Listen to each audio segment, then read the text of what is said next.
So that's how that ended when we were on the airplane. Yes. That was the incredible moment. Tyler Reddick crossed the finish line to win the 68th Daytona 500. Please welcome NASCAR's 2026 Daytona 500 champion, Tyler Reddick.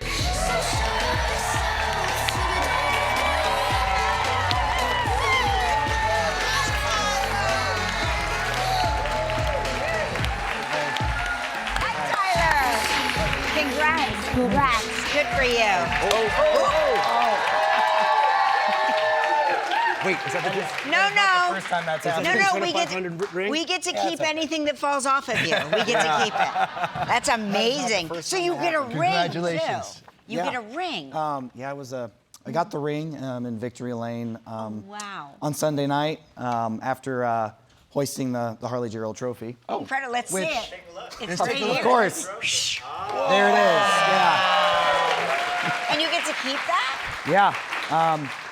It's really it's quite beautiful. I mean, in NASCAR racing, the Harley Gerald Trophy is the most prized possession you can have as a NASCAR driver. And, you know, I get to take this trophy home, but the perpetual trophy that goes to Victory Lane, that stays at Daytona International Speedway, to just have my name be added to the list of, you know, 43 other drivers that have won that race, that are Hall of Famers, that have done incredible things in NASCAR and in motorsports in general. It's just truly a dream come true moment. So you finished second last year, yes? Yes. Oh, so, okay, so you're in the final lap. You hadn't led a lap the whole race. Yep. Did you sense, because there's usually a crash, a lot of times there's a crash. Did you sense something was about to happen, or were you just positioning yourself hoping for the best?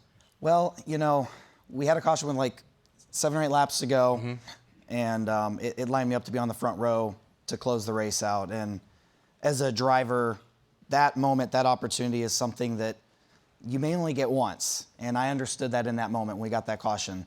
This might, for the rest of my life, for the rest of my career, be the closest and best opportunity I ever have to win this race. So in the moment, you know, you try to clear, you know, if you think having your head cleared and focus on what you need to do.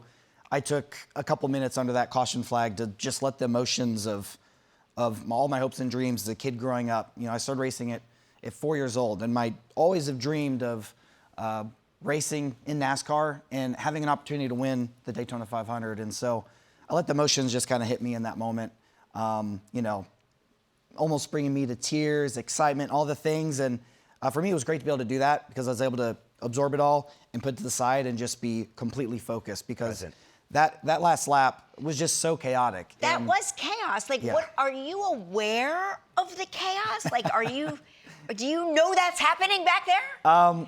In the moment, you know, crossing the line, no. But then I looked back and I didn't see anybody except the next car was my friend Ricky Stenhouse, and he was, you know, in flames, on fire. So, I mean, just that entire last run to the checkered flag. You know, we took the white flag, the leader's crashing across my nose, somehow missing that. And, you know, one thing that was super important in that whole thing is it's so hard to find a friend on the last lap in the Daytona 500. And I was very fortunate that my teammate Riley Herbst was in the mix behind me. He was able to give me that shove to get back to third place, to pull that move off on Chase. Literally a bump.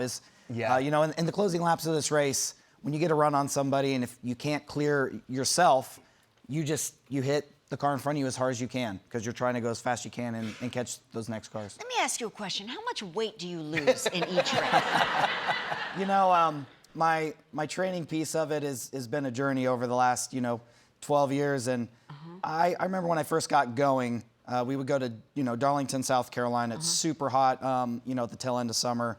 And that race at the time was a very short race. You know, we take on, I think I take about 120 ounces of fluid over the course of a 3 or 4 hour race.